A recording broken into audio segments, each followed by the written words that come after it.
¿Sabés todo lo que sos por ser argentino? www.argentina.ar.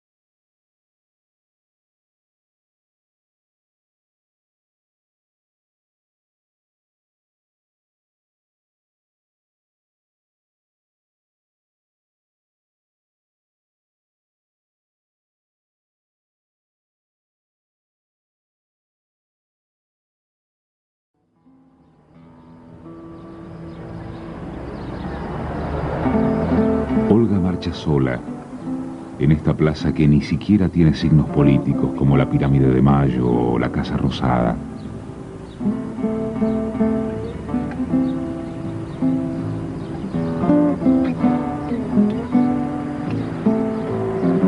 Olga marcha en una plaza sin hamacas, sin toboganes, sola.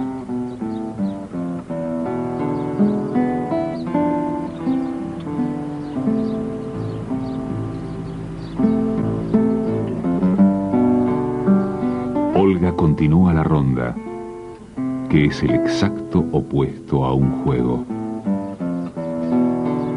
Continúa la ronda de un círculo único, que no cierra.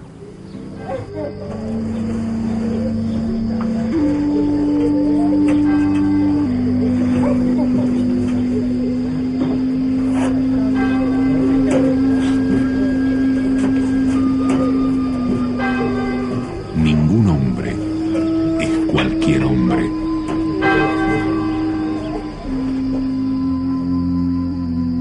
Ninguna mujer es cualquier mujer.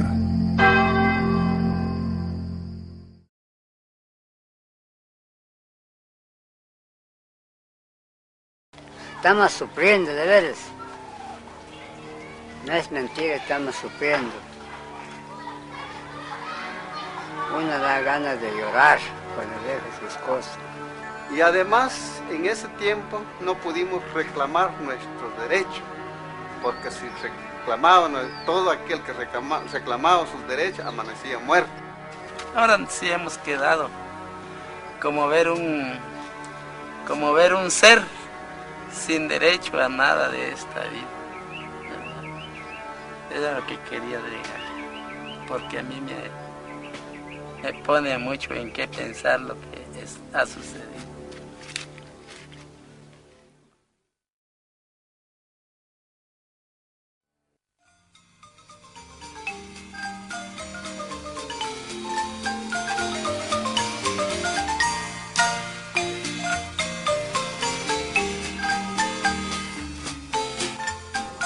Obviamente el capitalismo se desarrolla a través de relaciones de poder, es decir, no es posible pensar el capitalismo sin relaciones de poder y entonces sin estrategias de acaparamiento o de monopolización.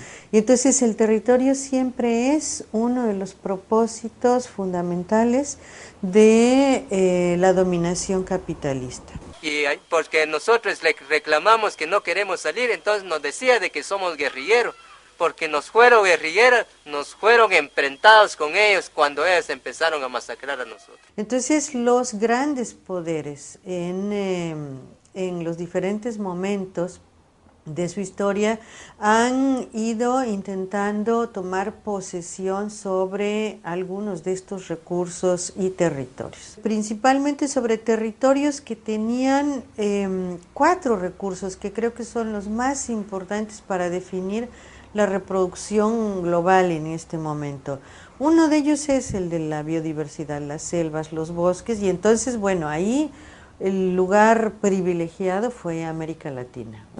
Los secuestraron a 2 comités miembros de la comunidad, el presidente y el secretario del comité, y ellos llevaban el libro de acta en sus bolsas, todas las promesas de Linda habían plasmado todo, pero totalmente fue perdido. Y el indio, cuando nosotros reclamamos, nos exigía que si hay un compromiso, ¿cómo va a ser? Vamos a tener, y ya ellos lo quebraron a los compañeros o lo masacraron a los compañeros y les quitaron el libro de acta. Entonces ya nosotros ya no tenemos un documento donde nosotros amparamos el juicio o el promeso de que nos hizo el INDE. El otro recurso que es importantísimo es el petróleo, ¿no? Los energéticos en general, petróleo y gas sobre todo. Entonces ese día pues mi difunta esposa Paulina me dijo de que no tenía que estar en la casa en Río Negro, tenía que esconderme en el monte porque ya no hay hombres, ya mataron a los 73 y qué van a hacer con ellos después. Entonces me dijo que tenía que ir en el monte a dormir. El 13 de marzo del 82 llegaron el ejército y la patrulla de autodefensa civil y empezaron a reunir todas las mujeres y niños. Entonces ese día pues llevaron a 70 mujeres, 107 niños y fueron asesinados y masacrados en el portezuelo Pacochón. El tercer recurso muy importante es el agua, y entonces todas las regiones donde hay agua son regiones donde se ha puesto el ojo y donde observamos incluso el desarrollo a veces de planes o de políticas que aparentemente no tienen nada que ver con el agua, pero sí tienen que ver con la posibilidad de tener una incidencia mucho mayor en el territorio en general, ¿no? Incluyendo el agua. Pero para nosotros no hay nada, no hay ni un armado, las iguanas, todo lo que es la fauna se terminó, completamente se terminó. Aquí se ha convertido en un desierto, que eso se justifica a todas luces, venga quien venga, ahí está el desierto.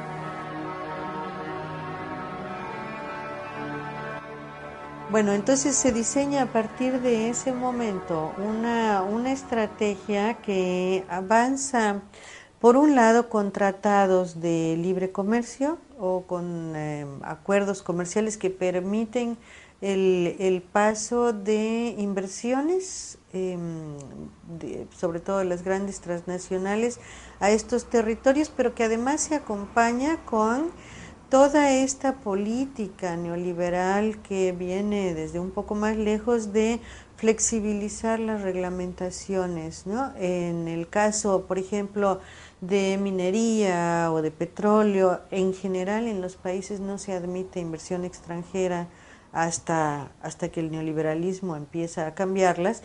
Y a partir de ese momento, bueno, se abre la puerta y entonces se abre también a través de los tratados la aceptación de las inversiones en esos campos. Mi corazón me recuerda que he de llorar por el tiempo que se ha ido, por el que se va.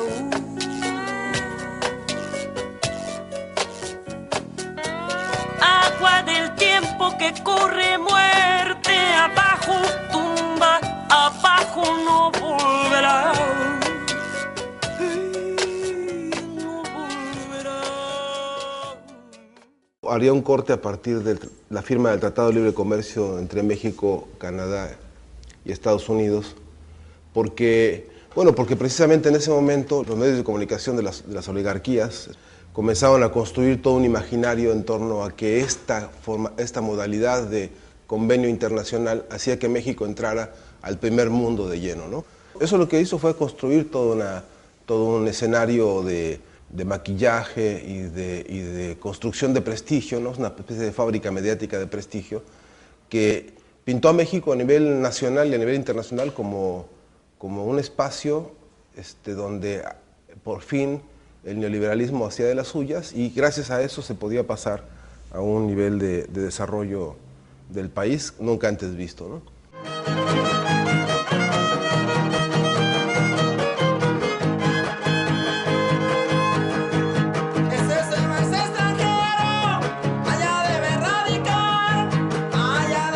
En su mayoría somos gente campesina y bilingüe, que hablamos diferentes tipos de lengua, lo que es el chol, el tojolabal, el tzotzil. Nosotros vemos pues que esta escuela es una madre para nosotros, donde nos ha cobijado, pues. Macumatá es la única esperanza en la vida de nosotros, pues.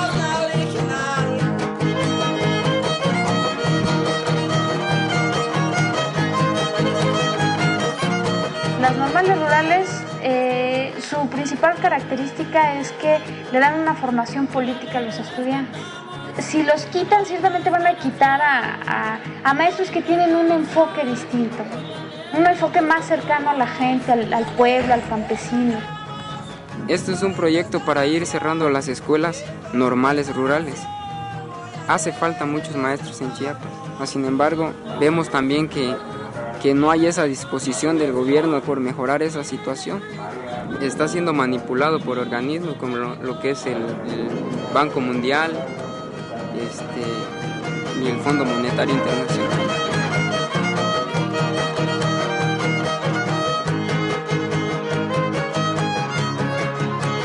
Y uno de los centros importantes de toda esta se muestra claramente por la presencia, por ejemplo, de Monsanto en Chiapas, ¿no?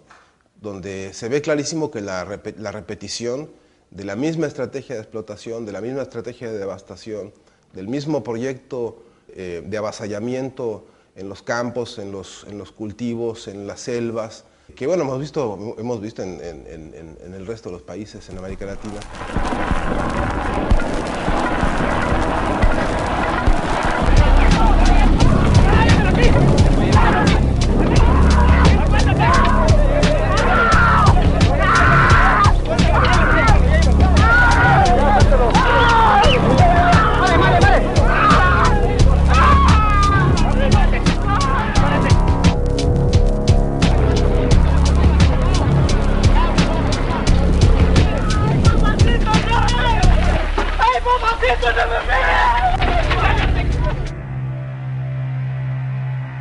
Las estrategias que se han seguido, por ejemplo, como en el caso de la minera San Javier en San Luis Potosí, México, ¿no? Ahí la operación es exactamente igual en términos de modalidades, ¿no?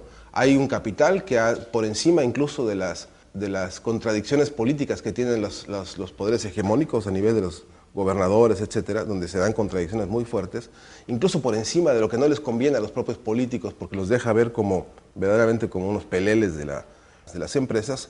Incluso más allá de eso y con un cinismo atroz, el comportamiento, por ejemplo, de la minera San Javier es un caso típico de una empresa que se asienta en una zona que golpea a toda una región donde hay actividad agrícola, hay organizaciones campesinas que han venido viviendo de esta actividad hace mucho tiempo y que con la complicidad absolutamente cínica de los estados permiten que la minera de San Javier opere y siga operando hasta hoy sin haber habido ninguna posibilidad de frenar esta modalidad de saqueo, ¿no? La comunidad fue asaltada. Vinieron un grupo de policías mandado por los terratenientes. Desde entonces se perdió la historia, nos robaron todo lo que teníamos. Se ha venido organizando poco a poco, buscando una educación que se hable realmente de las necesidades de nuestra comunidad. En el mismo lugar del que hablo, en San Luis Potosí, México, se instaló, por ejemplo, una especie de basurero de productos contaminantes y se hizo una inversión importantísima del orden de 700, 800 millones de dólares para que se instalara esta empresa. El gobierno del estado copatrocinó esa instalación, ofrecieron todas las ayudas, incluso de infraestructura, una inversión importante para acercarlos a las carreteras importantes, etc.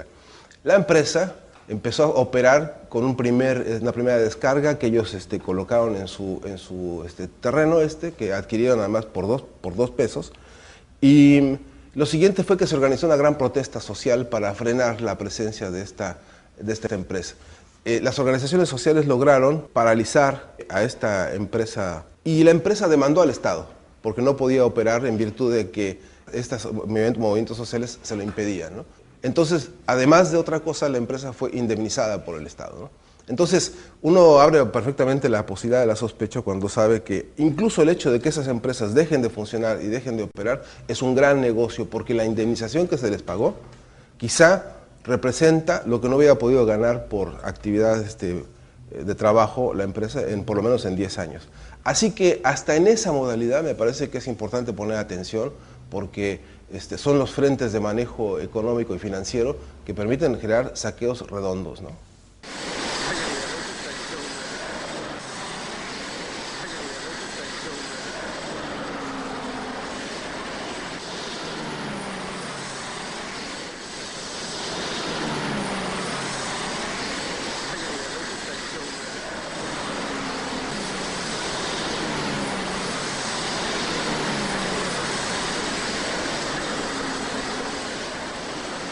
Al menos que él viniera y viera la situación, que no nos mire como siempre nos han mirado, como terroristas, como narcotraficantes, como gente, en pocas palabras, peligrosa, que se meta y él mire la situación de nosotros y el por qué nosotros hay veces recurrimos a lo ilícito. Pues dése de cuenta que allá había gente radicando manual y la avioneta por encima echándole veneno.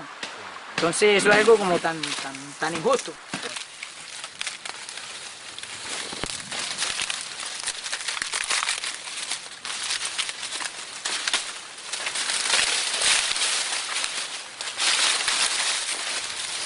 Toda esa tierra, toda esa vaina que fumigaron ahí, todo eso perjudicaron a todo el mundo, porque a uno se le murieron los animales, le acabaron con las plataneras, le acabaron con los aguacates, con todo eso destruyeron, con todo eso acabaron, con las aguas, con el medio ambiente, todo eso lo envenenaron, y entonces todos esos perjuicios los está recibiendo el pobre, el campesino, que no tiene que ver con eso. Entonces, uno pone sus quejas y el gobierno no oye el campesino, el gobierno oye el que tiene plata. Cuando todos estos planes empiezan a tener oposición de parte de las poblaciones, que se dan cuenta que, bueno, se trata de planes en muchos casos de saqueo, en muchos casos implican desalojos de la población, que son planes que incluso, como el Tratado de Libre Comercio, descapitaliza a las economías nacionales, digamos que las obliga a un encadenamiento hacia el exterior que las hace mucho más dependientes, y entonces, bueno, hay una organización popular que se levanta en contra de todo esto. A partir de ese momento empieza a sentirse como una necesidad la introducción de otro tipo de acuerdos, que son los acuerdos ya propiamente del campo de seguridad.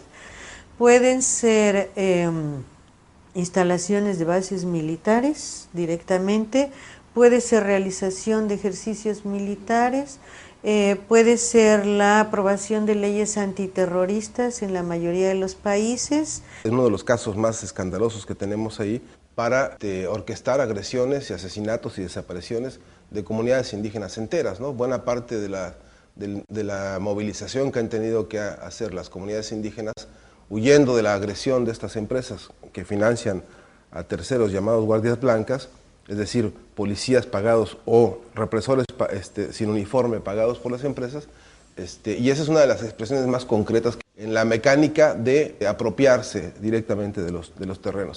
Esto en absoluta complicidad con los gobiernos estatales y federales que, bueno, se han evidenciado como cómplices absolutamente cínicos de este proceso, ¿no?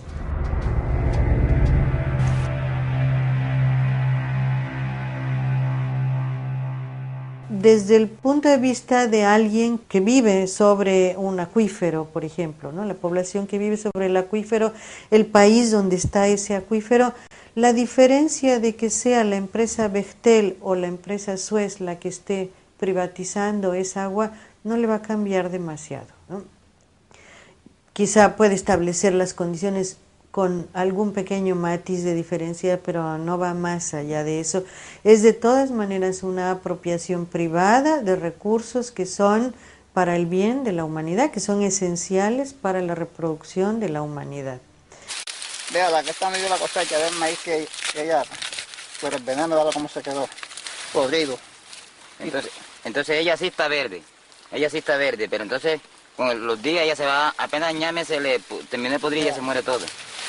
No. La hoja, pues no es igual. No es igual la hoja de... Muchas experiencias que hay en América Latina son los europeos los que están entrando, por ejemplo, a hacer todos los proyectos de plantaciones de eucalipto para la producción de celulosa. Hay muchos proyectos europeos, muchas empresas europeas en esto, Y la contaminación es más o menos la misma, el desalojo de los pobladores es el mismo, o sea, son inversiones capitalistas, no es otra cosa. Que se murieron toditos. Allá hay que Juan Miguel, que está, ya, el agua también está secando ahí, ¿cómo se va a aguantar ya?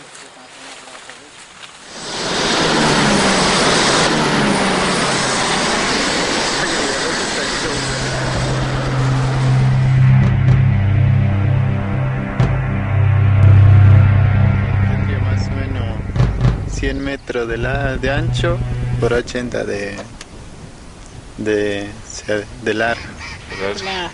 Y bueno, teníamos todo acá, teníamos plantaciones, teníamos de... Sí, cosechábamos maíz, cosechábamos... Y por el río pasaba por atrás, esto era finca, todo esto. Finca. Sí, era finca, todo esto. Y ellos me lo han hecho así, me lo han pasado a la máquina. En la Argentina, y quiero hablar concretamente sobre esto, la ley de minería se hizo para explotar el país y que no quede ningún recurso en el país. Acá no se ve todavía nada de lo que se recibe, de lo que dicen, que la coparticipación, que es lo que pagan. Aquí no se vio nada, porque acá se trabaja en agricultura y no tenemos nada. Y según tengo entendido, que para eso son las regalías mineras. Según lo que tengo, que es lo primordial que tenían que hacer eso. Y acá no se hace nada.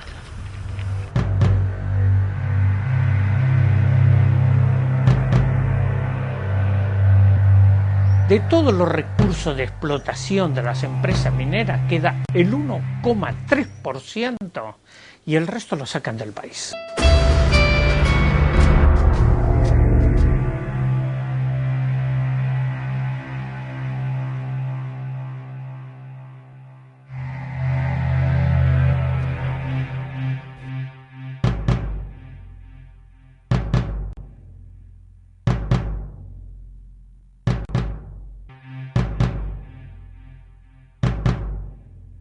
La explotación del oro, se usan dos productos altamente contaminantes, el mercurio y el cianuro. Esos productos van a las napas de agua. Al poco tiempo nomás de que la mina empezó a trabajar ya se empezó a morir los animales, porque veía agua y ahí caía, porque quedaba lejos las aguaditas donde iban a tomar agua. Tomaban ahí, ya venían ahí por la orilla del río, ahí caía la vaca prácticamente, de por los caballos también.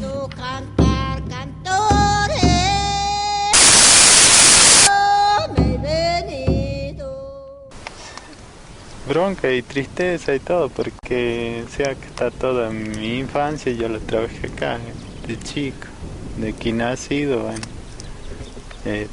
Todo esto era... O sea, en hecho éramos felices acá nosotros. Teníamos todo lo que queríamos, teníamos cosas, teníamos animales. Y bueno, y ahora al no ver nada, siento mucha bronca.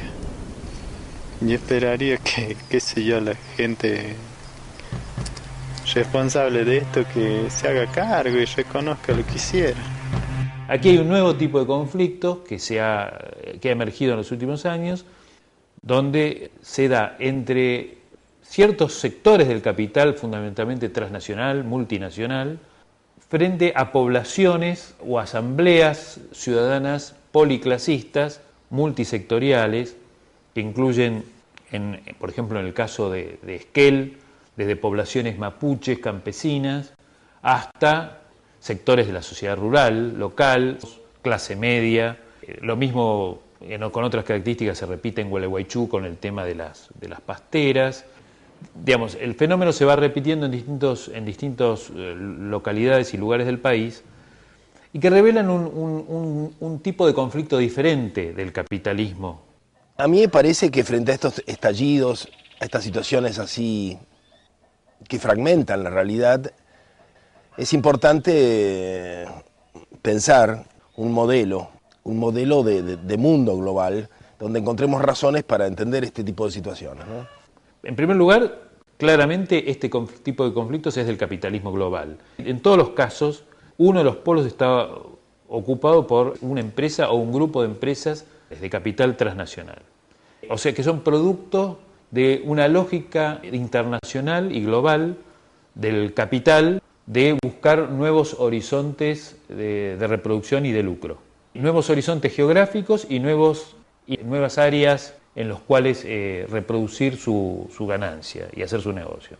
Lo que van a hacer aquí, ahí en Fray Bento, es producir la pasta y después se la llevan a Europa para procesarlas y fabricar el papel.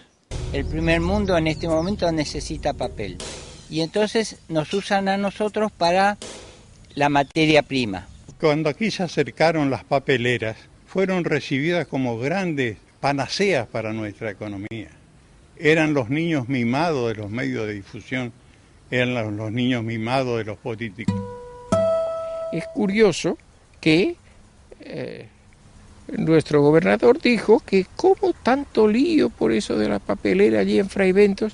Dice, aquí en la provincia de Misiones tenemos 3 fábricas de pasta celulósica y no hay ningún problema. Yo digo que le pregunten a los peces si no hay ningún problema y que le pregunten a la gente de Esperanza, de Banda, de Libertad, de Piraí y de Capioví, si no hay ningún problema, que le pregunten. Tenemos ejemplos como en la fábrica de papel Ledesma, en Jujuy, donde hay un juicio que inició la doctora Olga Aredes, una de las madres de Plaza de Mayo, que murió por la vagasosis, y en esto están los informes médicos, producidos por la polución de la empresa papelera Ledesma. Lógicamente que esto va a acarrear enfermedades, va a destruir el medio ambiente. Hemos partido de la crítica a la clase política y a grandes sectores de izquierda en la Argentina que, por haberse quedado en pensamientos un poco obsoletos, fuertemente antiimperialistas, pero poco comprensivos de cómo el mundo ha ido cambiando en lo que se llama la globalización, no han tenido en cuenta la prioridad que han tomado para las empresas la apropiación y el saqueo de los recursos naturales. Y entonces hemos comparado la minería química, o sea, la minería por cianurización que se lleva adelante en centenares de lugares de la precordillera, de la Patagonia y de muchas provincias, porque ahora se da en Mendoza también, se da en La Rioja, en Catamarca. Y entonces, ¿qué relación hay entre esta minería y los eucaliptus y la pasta de papel de Bosnia? ¿Y qué relación hay entre la minería y la soja, los monocultivos de soja, que ocupan ya 17 millones de hectáreas de cultivos industriales y que han configurado al país como una republiqueta productora de forrajes para los ganados de China y de Europa, ¿no? Entonces tenemos, no solo en el Chaco, sino en lo que se denomina la cuña boscosa santafesina, Santiago del Estero, Salta, Formosa y Chaco, la aparición de los pool de siembra de soja, que vienen para estas zonas por una cuestión muy simple, por lo barato que resulta comprar tierras fiscales. En la provincia no queda casi nada, no quedan, la renta se la lleva todo el sistema y se lleva también los suelos.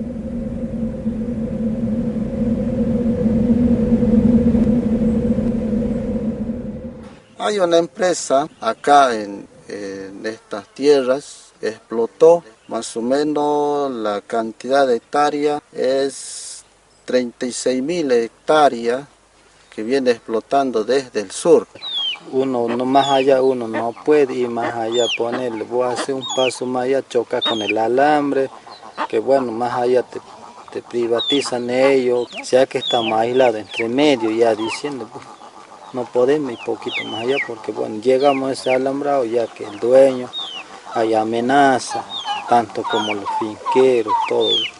Más allá de que hay enfermedades tóxicas que tiran la química hacia los sembrados y afecta a la comunidad.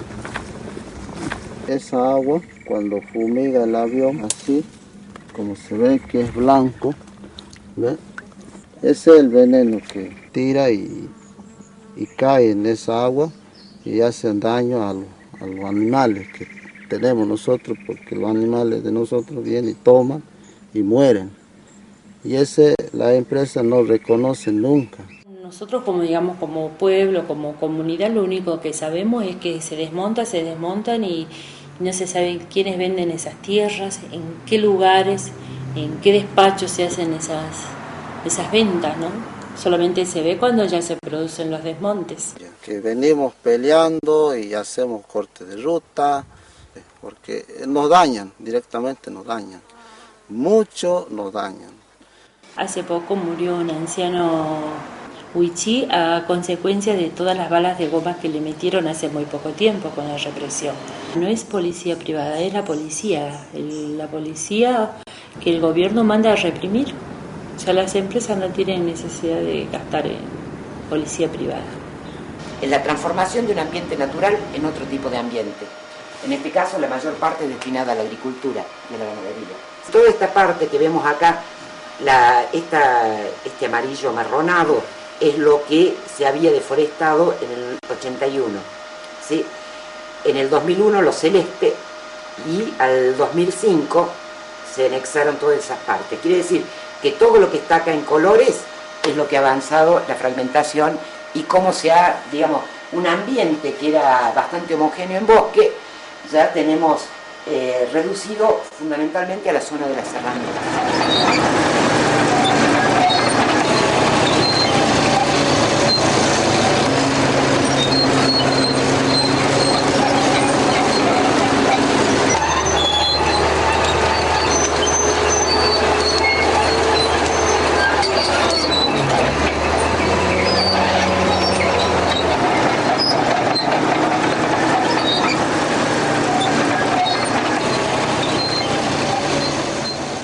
El impenetrable dejó de ser impenetrable y es una zona prácticamente devastada. Prácticamente devastada. Quien haya conocido el impenetrable hace 10 años o hace 5 años, hace 2 o 3 años, fue modificado sustancialmente y eso va a generar mayor pobreza, mayor dependencia del sistema político y por lo tanto lo que uno ve es muy poca salida a esto. Si la gente no se organiza, si la gente no resiste, no hay salida posible.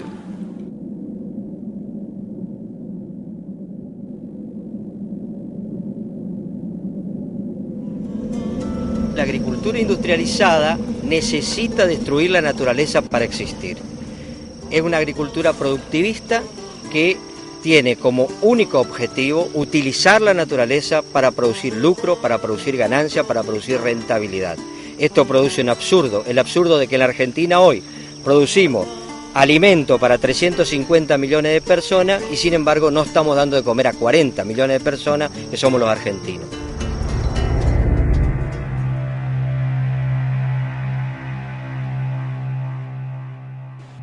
Empresas depredadoras por ejemplo, de la pesca, que confrontan a los pescadores artesanales, a los pescadores artesanales locales, grandes multinacionales pesqueras que han depredado especies como la merluza hupsi en el mar argentino.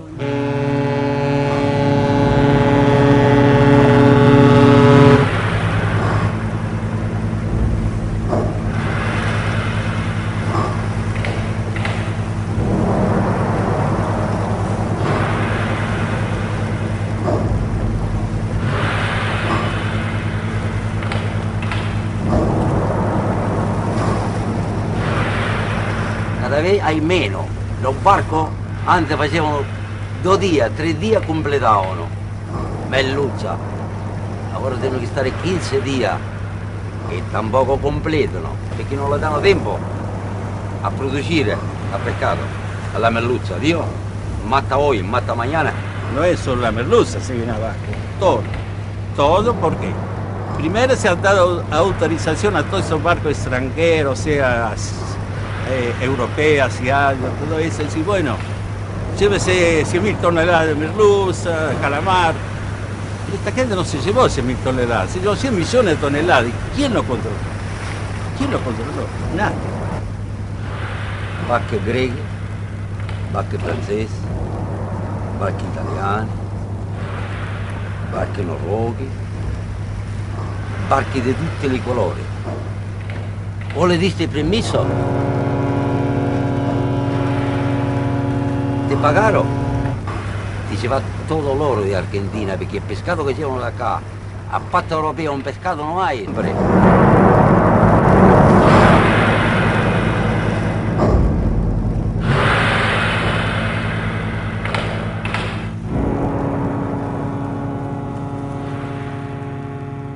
Y esta lógica del capital transnacional se acompaña justamente con planes de generación de infraestructura a la escala, generación de megas infraestructuras que tienen que ver con la posibilidad de movilización de este capital en la región.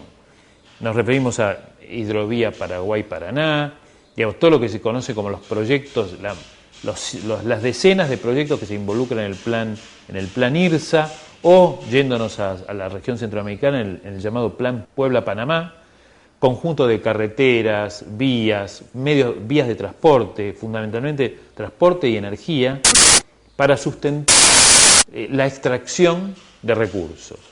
Y el IRSA es un poco esto. En cada país hay mega obras que financiadas por el Banco Mundial, financiadas para quienes conviene financiar eso, ¿no? O sea, son los beneficiarios de toda esta política que facilita entonces las vías para que todos estos productos primarios que estamos hablando, sobre todo soja y pasta de papel, sean llevados con mucho más facilidad. Este tipo de modelos los vemos como parte de una situación global, donde se van imponiendo los mercados internacionales por encima de los estados nacionales, van imponiendo sus propias prácticas. Y las grandes corporaciones transnacionales también se van imponiendo sobre las dirigencias políticas. A costa de estados nacionales débiles, institucionalidades absolutamente debilitadas, lo que origina clases dirigenciales, políticas y estatales frágiles, de escasa voluntad o corruptas directamente, y sociedades que han sido sometidas primero a procesos de violencia y dictadura en casi todos nuestros países en las décadas del 70. Es importante considerar que no es independiente esto que estamos presenciando de los procesos de violencia, dictadura y terror a los que las poblaciones de Brasil, Paraguay, Chile, Argentina, Uruguay, Bolivia, Perú han sido sometidos, y otros países, hemos sido sometidos a partir de la década del 70. Entonces, estos son los grandes modelos. Y si no los queremos ver, es muy difícil que podamos enfrentar con dignidad una situación que requiere saber cuáles son las nuevas reglas del dominio imperial. Entonces, estos procesos de desarticulación, terror, paralización social, expulsión y extorsión por la miseria, que hace que poblaciones en estado de desesperación laboral, en algunos casos, brinden consenso a proyectos claramente depredadores, pero que a cortísimo plazo les brindan una oportunidad de salida laboral, aunque sea por 3 meses, por 5 meses, por 12 meses, se aferran a ella y constituyen también una clientela en la cual algunos de estos emprendimientos logran sectores de consenso. La capital federal, a 10 minutos, está la isla Maciel, que es la otra parte de la boca, donde hay un alto índice de contaminación por las empresas petroquímicas, hay un índice elevado de enfermedades, fundamentalmente de niños, pulmonares, visuales, producidos por la contaminación ambiental y los desperdicios que arrojan en el riachuelo, pero también en los riachos que hay en la isla Maciel, y un alto índice de desnutrición, aparte de la contaminación en esa región. Bueno, esto Galeano lo dijo hace años, lo sigue repitiendo, que el problema no es de contaminación solamente, es de modelos.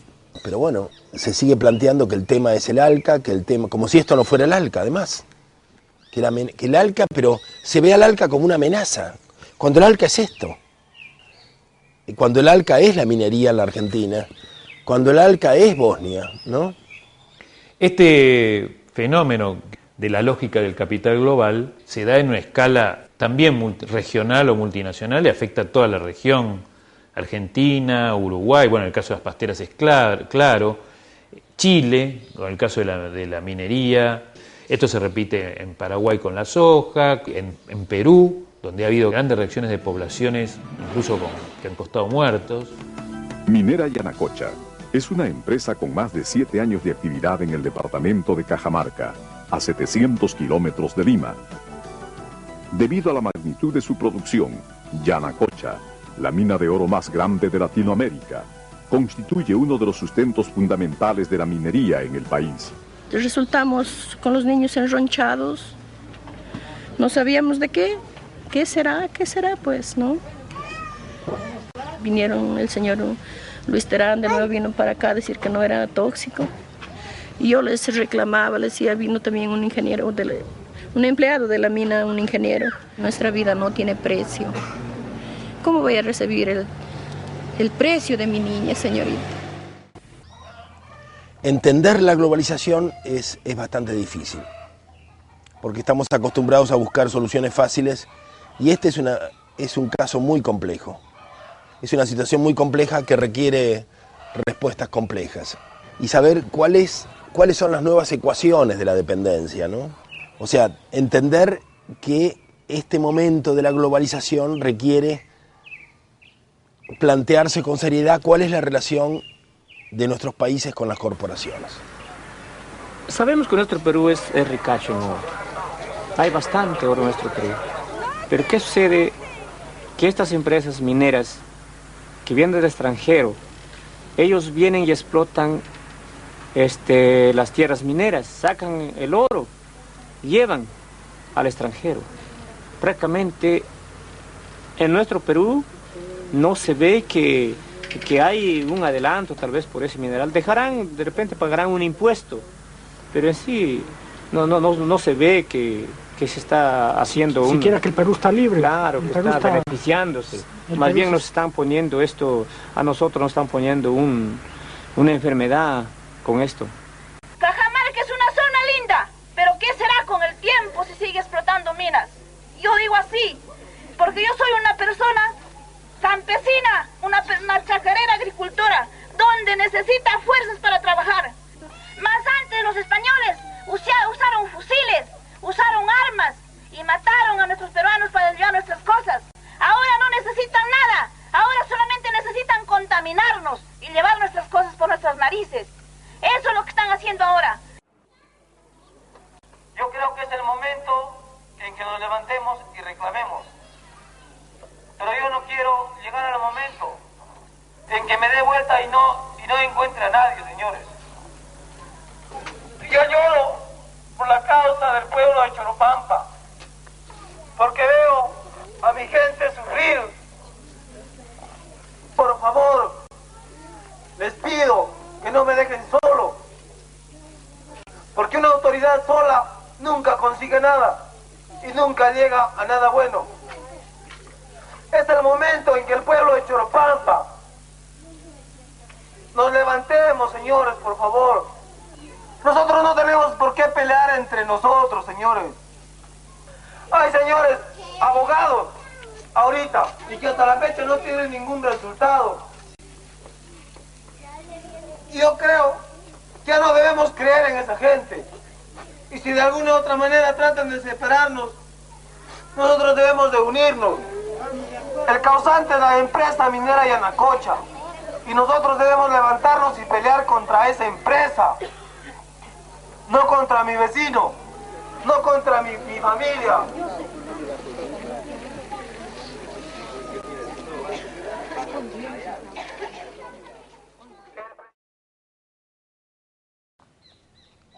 Yo siento que en los últimos tiempos la gente ha tomado una conciencia muy grande de estas amenazas. Quizá todavía no hayamos encontrado el camino para desarmarlas, pero sí los movimientos populares están hallando vías de comunicación como para comparar sus diferentes problemas.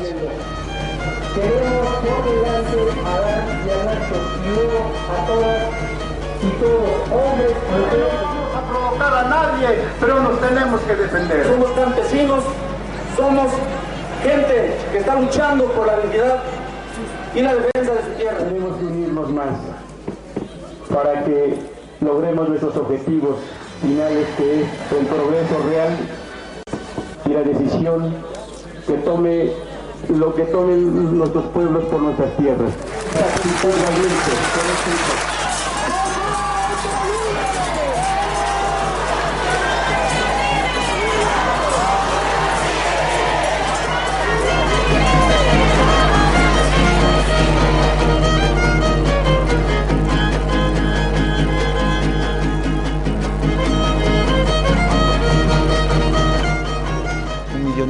De paraguayos exiliados económicos y actualmente una gran población de campesinos a la ciudad, y no solamente campesinos a la ciudad, sino también de campesinos a la Argentina. Tenemos más de 1,5 millones de paraguayos exiliados económicos, grandes extensiones de cultivo de soja, poca cantidad de gente que trabaja y genera un fenómeno de expulsión que tiene como 3 vertientes fundamentalmente.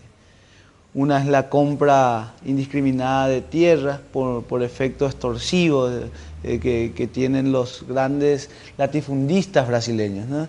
Quienes van a las casas de los campesinos, dinero en mano, maletín en mano, y demuestran esta plata al campesinado, ¿no? Quien nunca vio tanta cantidad de plata junta, aceptan vender su tierra, migran a la ciudad y nuevamente se genera el fenómeno de los campesinos sin tierra. El gobierno tuvo un compromiso en 6 meses y a poner toda la infraestructura. Hasta el momento estamos esperando todavía esa promesa, ese compromiso, y mientras tanto los compañeros, como medida de presión, se están instalando acá así en forma de campamentos. Pero falta sistema de agua corriente, electricidad, electrificación, educación, tema de salud. Necesitamos salud pública, porque nuestra salud acá en Paraguay ya no es más salud pública. Solamente si tenemos dinero nos hacen caso, y si no, se mueren. Del modelo de sociedad que se va implementando y de las problemáticas no son exclusivas de Paraguay, sino que tienen que ver fundamentalmente con un plan global. El movimiento ambientalista acá en el Uruguay ha venido rechazando desde hace unos cuantos años todo este modelo productivo que se nos quiere imponer a través de las plantaciones de eucaliptus y de pinos, y ahora con esta, digamos, consecuencia que es la instalación de plantas de celulosa. Y nosotros como organización no estamos en contra de la transgénica por ser transgénica. Nosotros lo que cuestionamos es el modelo, porque el cultivo extensivo de la soja está en manos de 8.000 productores aproximadamente. Y hay 250.000 productores que están apenas produciendo por la falta de tierra, la falta de mercado, de precio de sus productos. Y hay 300.000 compañeros sin tierras.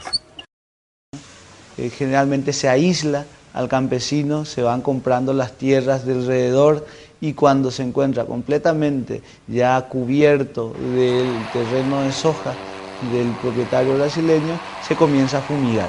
Se fumigan casas enteras, se ha contaminado agua, se han matado animales, han muerto campesinos.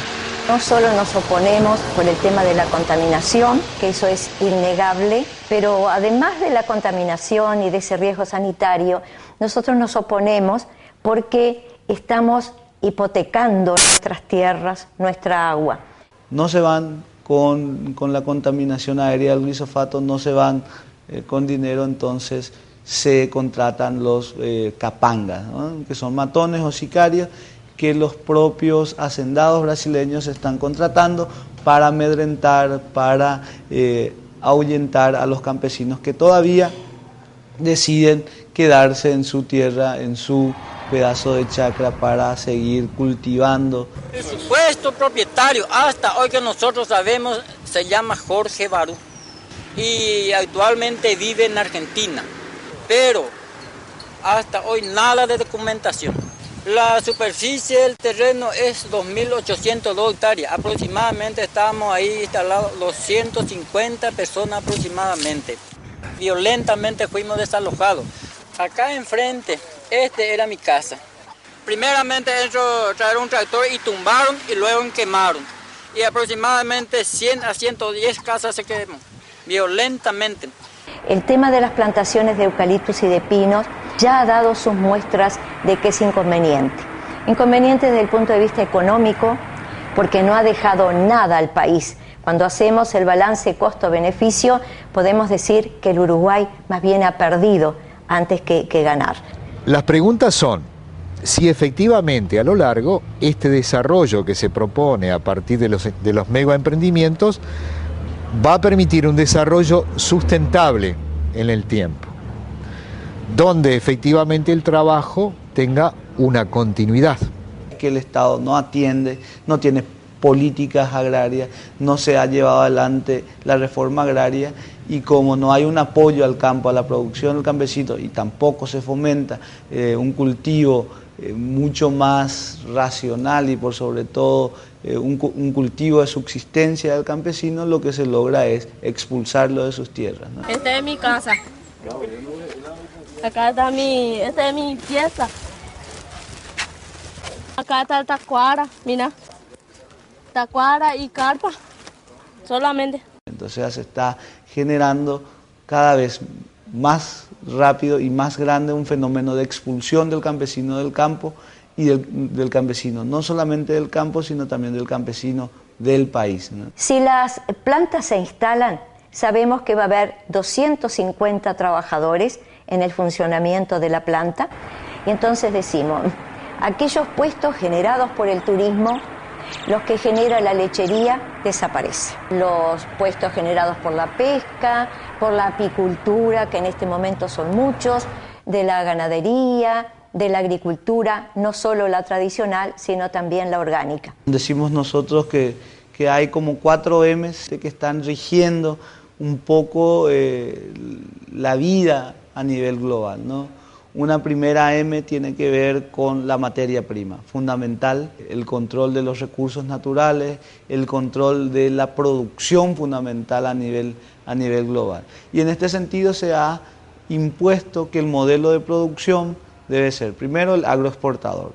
En segundo lugar, tiene que ser el monocultivo, continuar con el monocultivo y fundamentalmente monocultivos que tengan que ver con la producción de soja transgénica o de transgénicos fundamentalmente. Y a partir de esto desarrollar tecnologías que permitan la explotación de estos recursos, ¿no?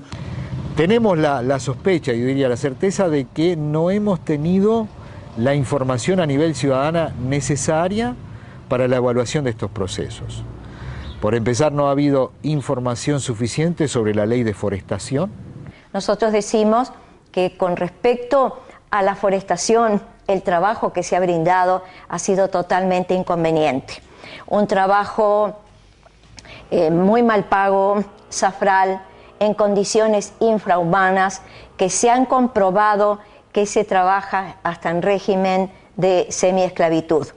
Lo segundo tiene que ver con la mano de obra, ¿no? El control de la mano de obra. La expulsión del campesinado de sus tierras genera un fenómeno de urbanización, por lo tanto se crea una masa de desempleados bastante grande, donde se comienzan a instalar empresas maquiladoras. Paraguay tiene varias empresas maquiladoras, donde el nivel salarial, el nivel de reconocimiento de derechos es nulo, es realmente inexistente, por lo tanto la flexibilización y la desregularización laboral, que son lo mismo, comienzan a funcionar y cada vez la gente va perdiendo más derechos. Los contratos que se firmaron con la empresa Botnia y ENSE en su oportunidad de parte del Estado uruguayo, no hemos tenido los elementos. Tampoco hubo un instrumento que hubiera sido interesante utilizar en nuestro país, por ejemplo, un referéndum sobre la instalación. Es decir, Uruguay constitucionalmente tiene la posibilidad de un referéndum sobre las instalaciones. Esto no existe. La tercera M tiene que ver con la militarización. Estos dos fenómenos del control de la materia prima, de la mano de obra, necesariamente crea procesos de resistencia. La gente se está organizando, la gente se está movilizando, la gente está reclamando. Entonces, como se generan estos procesos de resistencia, la única forma de control es por medio de reforzamiento de la seguridad a nivel de cada país y a nivel de cada estado. Que hay que tener en cuenta que el proyecto no son solo las 2 plantas sobre el río Uruguay, sino también 5 plantas de celulosas más. La cuarta M tiene que ver con los medios de comunicación, ¿no? Mucha gente apoya la represión al movimiento campesino. Los grandes medios de comunicación se han encargado de solventarlo y de sustentarlo, ¿no?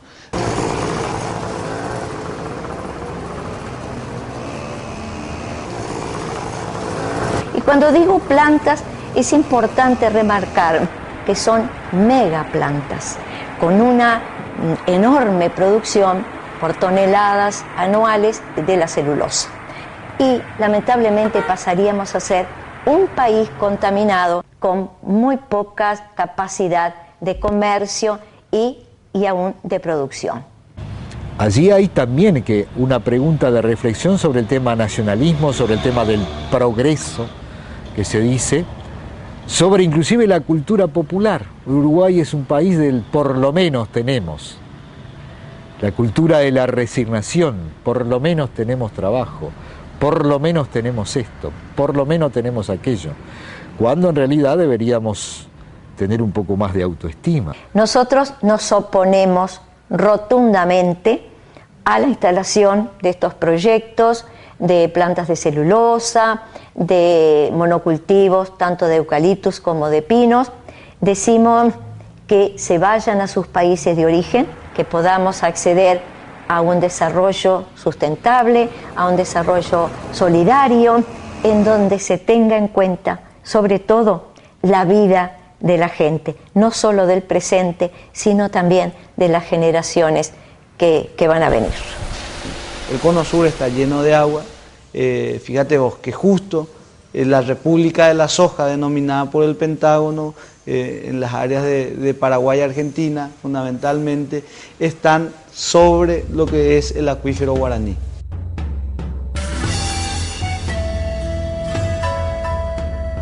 Nuestra oferta de recursos naturales, que es básicamente el acuífero, una enorme disponibilidad de agua dulce y la fertilidad de los suelos hicieron que estos países del norte, que ya no pueden seguir controlando el mercado de la celulosa y para poder competir en los mercados internacionales necesitan rediseñar sus proyectos industriales, entonces vienen por la materia prima. Con la misma actitud que van, Estados Unidos va, o las empresas petroleras mundiales van por el petróleo de Irak, ellos vienen por nuestros recursos naturales. Los recursos naturales que les interesan a los monstruos celulósicos son el agua y la fertilidad. Y han hecho un diseño industrial sobre la cuenca del río Uruguay, que si nosotros no lo enfrentamos y ellos finalmente logran instalarlo, significa el fin de la naturaleza de la región, significa la contaminación de los acuíferos y significa aparte un proyecto que económicamente es atroz. Se van a apoderar de la tierra, se van a apoderar de los recursos naturales y van a destruir la naturaleza. O sea, se viene una catástrofe absoluta. Es un plan global, que es un plan que tiene varios vértices. Acá lo primero que hacen es pasan herbicidas orgánicos, agarran la tierra, con herbicidas orgánicos matan toda la vegetación nativa, por lo cual matan toda la biodiversidad, todos los animalitos, pajaritos, plantitas que crecían acá no pueden crecer más, porque los tipos químicamente los determinan. Y después durante los 2 primeros años que crecen los árboles, los tipos lo controlan químicamente, o sea, envenenan la tierra. Entonces cuando termine esta historia, estos suelos que han tenido una oferta de fertilidad que ha permitido que aquí haya cultivos orgánicos, que haya miel, que haya industria láctea, que haya una buena explotación agrícola-ganadera, van a quedar inutilizados, van a ser transformados en un desierto. Y estas multinacionales que vienen por esos recursos, una vez que terminen los recursos, irán a otro lado. Se está cambiando los paradigmas en cuanto a que las legislaciones penales cada vez son más duras para hechos que tienen que ver con la organización, para hechos que tienen que ver con la reivindicación de derechos. Hoy, en general, en casi toda Latinoamérica, hay una judicialización de la protesta que termina en una criminalización. ¿Y nosotros qué? Nuestro proyecto de vida, nuestra historia, nuestras opciones. ¿Nosotros qué? Con este modelo nos estamos jugando la vida, porque aquí ya no... Los fenómenos de privatización no pasan por privatizar empresas públicas nada más. Aquí nos están privatizando la vida fundamentalmente, porque lo que se nos van a llevar son el agua, son la biodiversidad, es la naturaleza la que nos van a quitar, la que nos están quitando.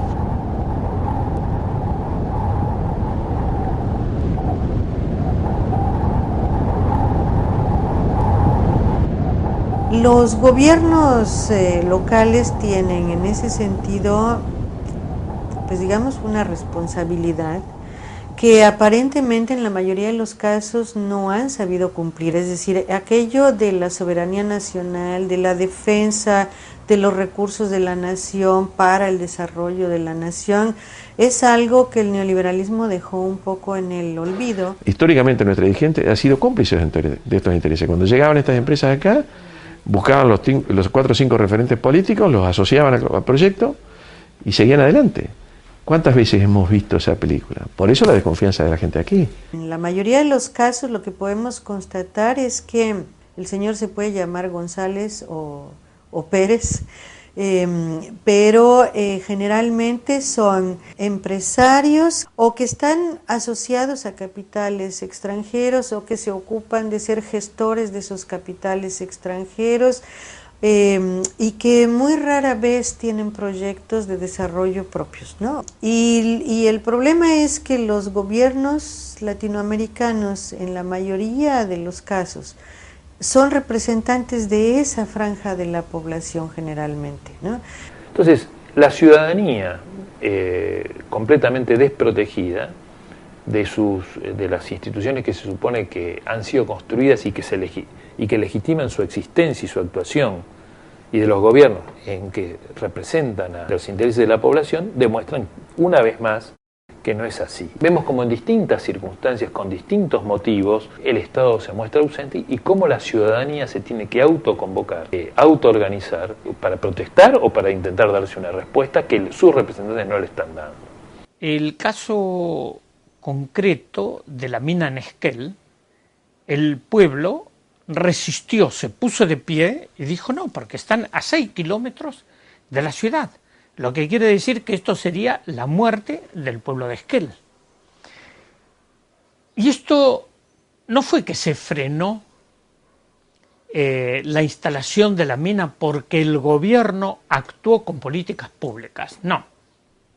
Esto se frenó por la reacción del pueblo en la resistencia para revertir esa grave situación. Por lo cual el tema va más allá, digamos, de los discursos y los caracteres digamos, de las ideologías, y refiere a un tema estructural, es la impotencia de los estados frente al capital multinacional, el fondo de la cuestión, y la emergencia entonces de respuestas ciudadanas autoconvocadas y directas como autodefensa frente a estas intervenciones.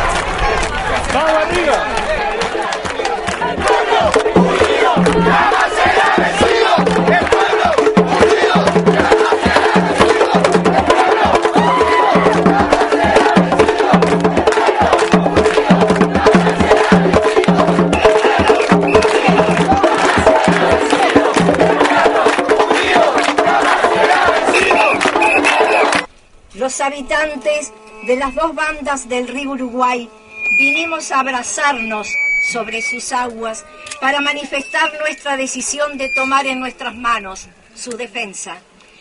Expresamos pacíficamente nuestra oposición irrevocable a la instalación de industrias contaminantes en la región, particularmente la de las grandes plantas de celulosa. En el espíritu de defensa del patrimonio que nos legaran San Martín y Artigas, por derecho propio y por obligación con nuestros hijos y los hijos de los hijos que quieran habitar nuestra región, decimos no a las plantas de celulosa, sí a la vida. Los movimientos populares están hallando vías de comunicación como para comparar sus diferentes problemas. Y esta reciprocidad, este intercambio, nos parece que es el preludio de una etapa nueva en la cual podemos todos encontrar, dibujar, construir un modelo de país diferente, con un Estado fuerte que tenga un objetivo y una estrategia, no como ahora, que a los gestos obscenos del menemismo los reemplazaron con discursos de izquierda, pero las relaciones carnales quedaron exactamente igual, y que se dan en torno a las pasteras, a la biotecnología, a la minería. Ahí es donde está el corazón, no en los gestos de alcahuetes del menemismo. Eso era accesorio, ¿no? Y si le pones un discurso de izquierda también es accesorio, porque lo que hay que cambiar es la política. Bueno, en la medida en que la gente y los movimientos sociales se den cuenta de esto, yo creo que muchas cosas pueden empezar a cambiar, ¿no?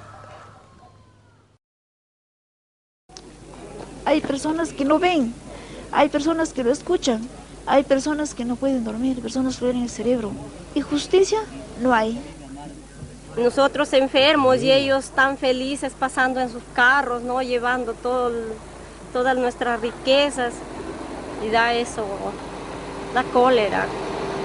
Frente a este proceso y a esta incapacidad de gobiernos locales de hacer frente a esta nueva expansión capitalista global, lo que sí ha habido es una respuesta muy interesante de las poblaciones.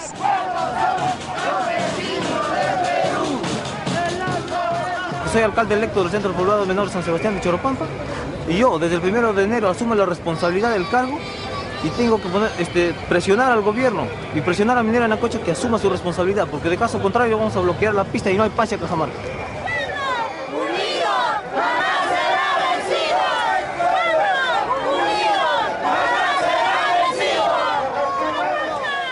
De este panorama generan procesos de resistencia muy interesantes, formas de organización bastante variadas y una forma de construcción distinta de la sociedad, ¿no? Se han ido organizando movimientos de distintos tipos. Hoy la variedad de movimientos existentes en el continente demuestra también la variedad cultural y la variedad de formas de abarcar la problemática, ¿no?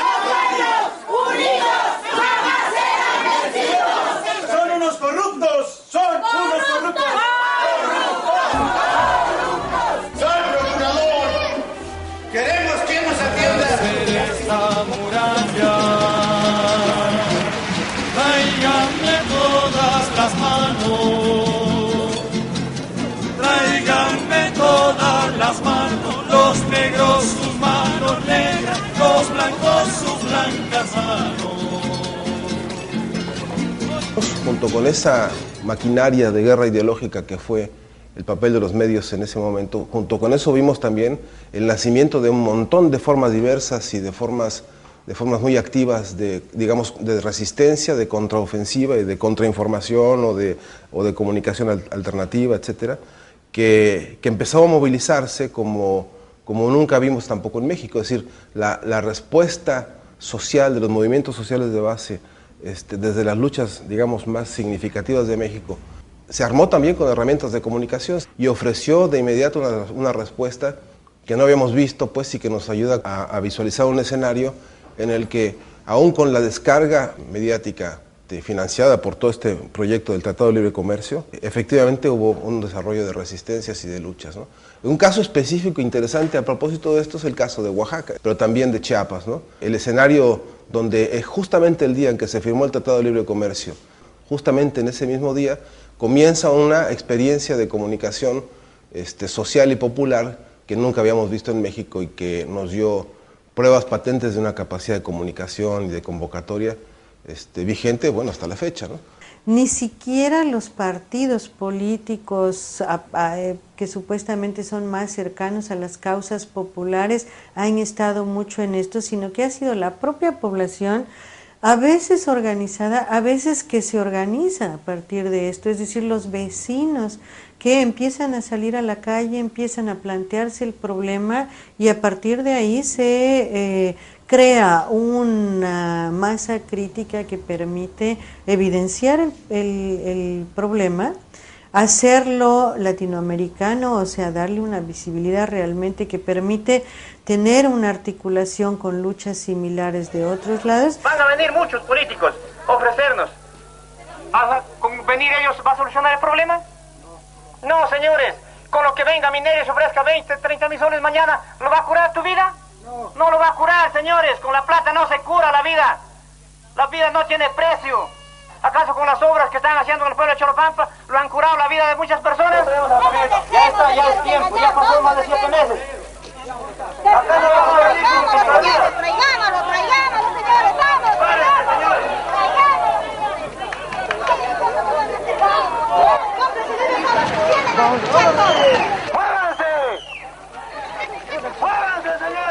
Creo que es importante recalcar que las luchas en general, las resistencias que se han venido organizando han tenido logros a nivel continental.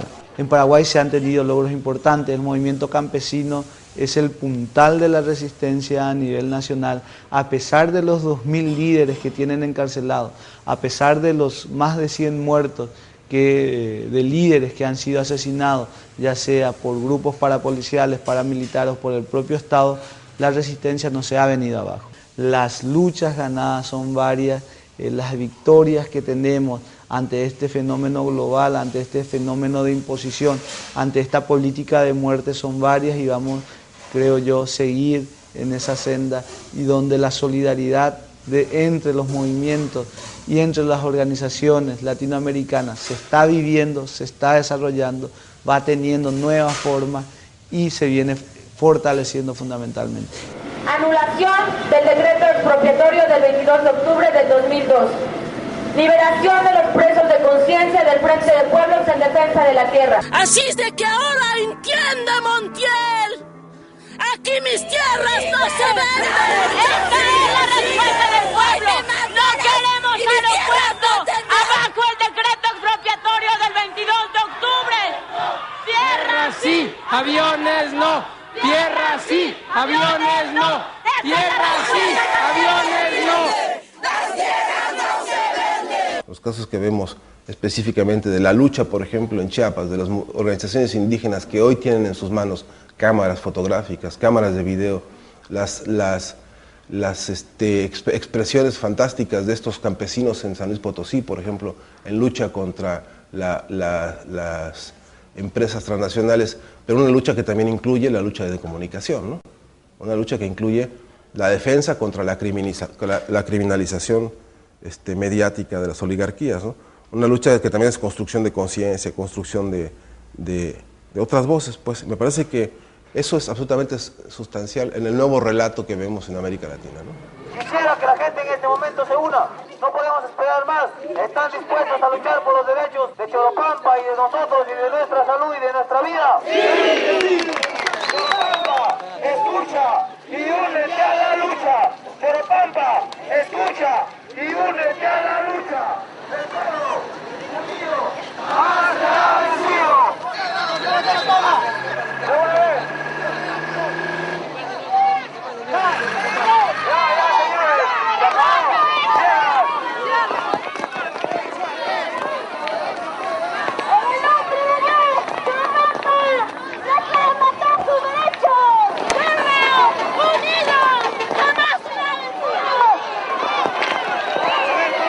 Convenios por privatización del agua con grandes empresas transnacionales han sido echados abajo por la población organizada, es decir, la ciudad completa con todos sus sectores que incluso se contraponen en muchas otras cosas, se ha levantado en contra de estas privatizaciones, ¿no? Hay el caso de Cochabamba, donde echaron fuera a la empresa Bechtel. Se está en contra de la construcción de represas para producir electricidad que dañan absolutamente el medio ambiente y a las poblaciones. Así que nosotros estamos en contra de esas presas que se van a hacer en este río.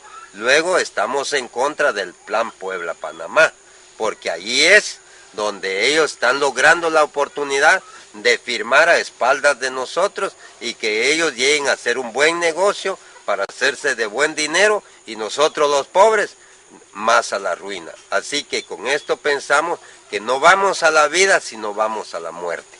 Tenemos que luchar, tenemos que levantarnos, ¿verdad? Como decían unos ahí que bien lindo, otros decían, pues nosotros nos vamos a morir, pero nos vamos a morir luchando. Desde luego, infaltables en los reclamos a lo que hace a los derechos humanos, también económicos, sociales, culturales. Decimos no al saqueo, no a la contaminación, no a que la gente tenga que comprar el agua en un país donde nos sobra el agua. Y eso estamos defendiendo. Decimos sí a la vida, sí a la soberanía.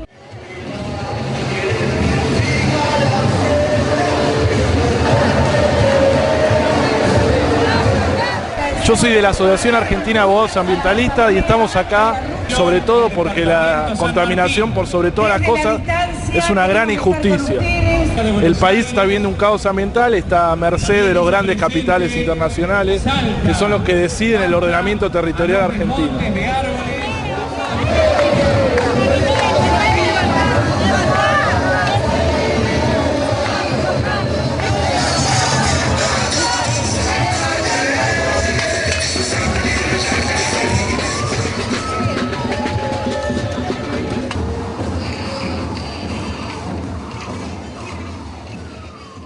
Yo creo que uno de los ingredientes nuevos que corre por las venas abiertas de América hoy, uno de las buenas nuevas que están pasando es que en el caso específico de las luchas contra las empresas contaminantes o contra todos estos ataques a los recursos naturales y la destrucción de estas fuerzas productivas, me parece que lo verdaderamente rico y auspicioso y en todo caso esperanzador y por supuesto necesario es que han surgido grupos y más grupos que armados con sus cámaras, armados con sus micrófonos, han entrado a protagonizar un sujeto de transformación importantísimo.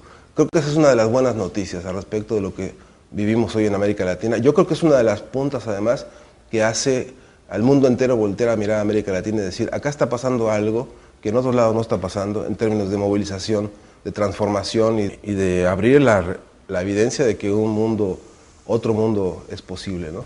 Así como ustedes dicen que hay niños que están llorando, así nosotros decimos que hay mujeres que están abortando a consecuencias de radio de mercurio, que hay animales deformes. Y sufrimos 3 meses en el hospital regional de Cajamarca. Ahí las autoridades tengo que olvido.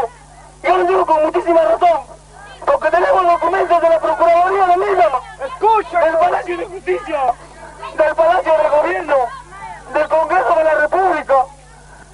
Y sin embargo, ahora en el momento, toma exceso de fuerza, ahí sí uno está mal.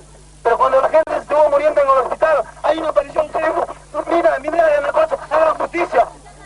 ¿Por qué no permitieron ustedes como gobierno y como autoridades públicas? ¿Por qué consintieron que en vez de venir a Yanacocha atropello me echen los pueblos de Choropampa? Y si quieren para demostrarles, les podemos demostrar. Y si quieren actuar y matar a alguien de nosotros, háganlo. Háganlo ahorita.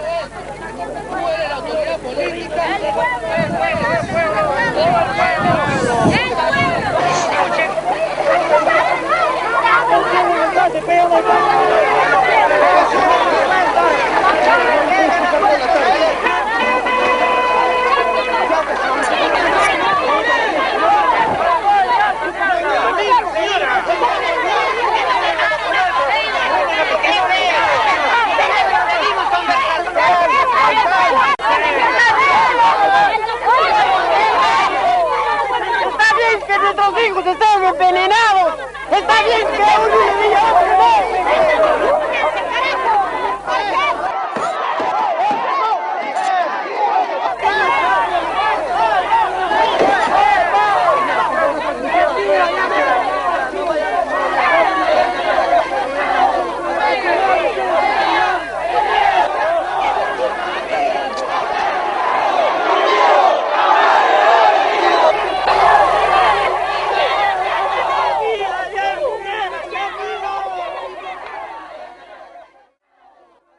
casos como la minería a cielo abierto y la contaminación por cianuro. En Argentina ha sido muy importante, pero también en muchos otros lugares. En México hay una región minera en San Luis Potosí que en este momento tiene una lucha casi igual a la que hay en Esquel y se está logrando detener.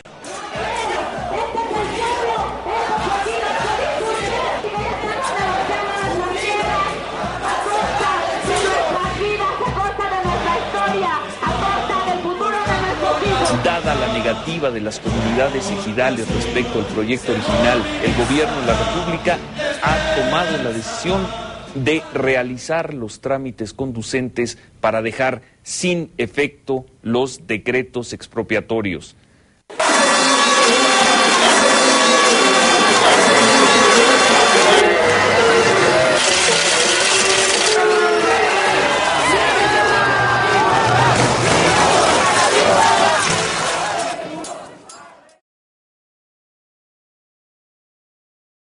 ¿Por qué cada vez que hablamos de estas cosas, montones de gente en los auditorios salen a decirnos, pero es el viejo imperialismo, es lo mismo?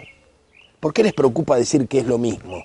¿Y por qué nunca hablan contra la soja, ni hablan contra las pasteras? Y no se dan cuenta que le están haciendo el juego a la globalización. Entramos a hablar de rentabilidad, terminamos hablando de cómo disminuir los costos, dejamos de hablar de calidad para hablar de cantidad. Inevitablemente tenemos que hablar de cómo aumentar la escala para disminuir los costos. Estamos hablando de forrajes y de balanceados para alimentar animales, porque ya la producción familiar se considera que no es económica, no es rentable. Cuando dejamos de hablar de la producción familiar, dejamos de hablar de la familia rural. Y terminamos hablando de economías urbanas y de cultivos industriales en el campo. Y no importa por qué camino llegamos, pero estamos en lo mismo que las empresas. Terminamos hablando de los mismos grandes temas de la deshumanización del planeta.